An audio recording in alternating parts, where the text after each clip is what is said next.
ఆంధ్ర తెలంగాణలో తక్కువ ఫీజులతో high quality results ఇస్తున్న ఏకైక సంస్థ తిరుమల్ ఐఏఎస్ ఇన్స్టిట్యూట్. బంగారం పేదలు కొనలేని వస్తువుగా మారిపోతుంది. రోజు రోజుకు అందనంత ఎత్తుకెదిగిపోతోంది. పసిడి ధరలు సామాన్యులు కొనే దరిదాపుల్లో లేకుండా ఆకాశానంటి ఆల్ టైమ్ రికార్డు సృష్టిస్తోంది.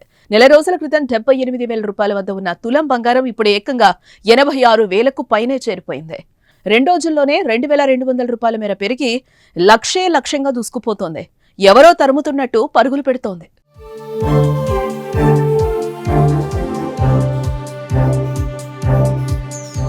బంగారం ధరలు భారీగా పెరుగుతున్న నేపథ్యంలో పసిడి ఆభరణాలు కొనుగోలు చేసేవారికి చుక్కలు కనిపిస్తున్నాయి.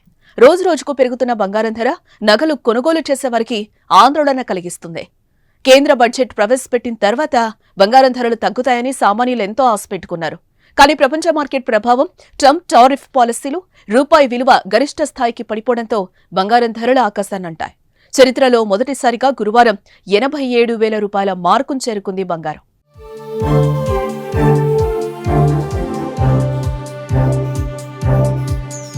ఇంతలా బంగారం ధరలు పెరగడానికి అమెరికా అధ్యక్షుడు డొనాల్డ్ ట్రంప్ తెరలేపిన వాణిజ్య యుద్ధమేనని నిపుణులు అంచనా వేస్తున్నారు. దీనికి తోడు స్టాక్ మార్కెట్లు కూడా భారీగా పతనమవుతున్నాయి.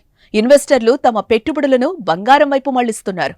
మరోవైపు ప్రస్తుతం పెళ్లిళ్ల సీజన్ తోడు కావడంతో బంగారం విక్రయాలు ఊపందుకోవడంతో రాకెట్ స్పీడ్లో ధర శరవేగంగా దూసుకుపోతోంది.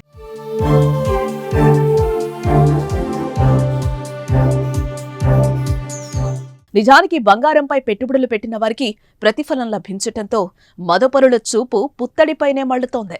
అందుకే గతేడాది నుంచి విపరీతంగా కొనేస్తున్నారు.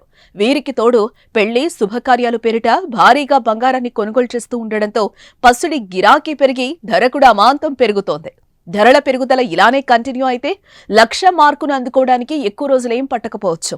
మార్కెట్ అంచనాల ప్రకారం ఈ ఏడాది సెప్టెంబర్, అక్టోబర్ మధ్యనే 1,00,000 చేరుకునే అవకాశం ఉంది. ఇలా అయితే పేదలకి ఇకపై బంగారం అందని ద్రాక్షనే.